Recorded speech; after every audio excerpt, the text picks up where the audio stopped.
grandmother, and they came to the United States together in 1938. Old photographs capturing moments of a past Carol Rucco wants to learn more about. I'm a curious person.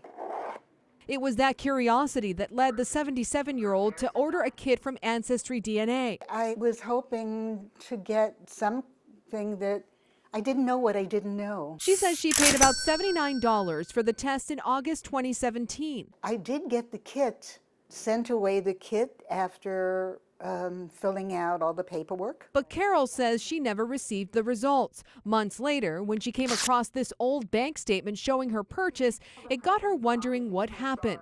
So she says she called Ancestry and spoke to a representative. She just said, "I'm going to send you another kit."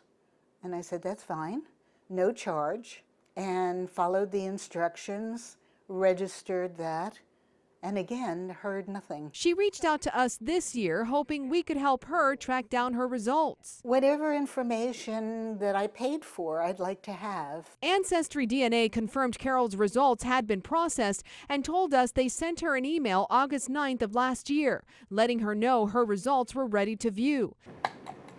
Carol says she doesn't remember receiving that email, but adds it's possible she may have missed it due to health issues she was dealing with at the time.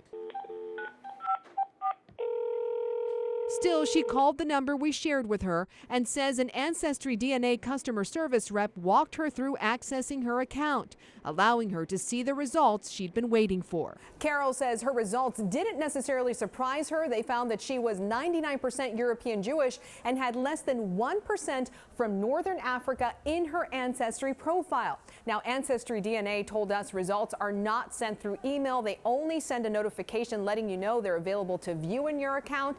They also said it typically takes 6 to 8 weeks to receive results from the time a customer puts their saliva sample in the mail. Alina Machado, NBC6 responds.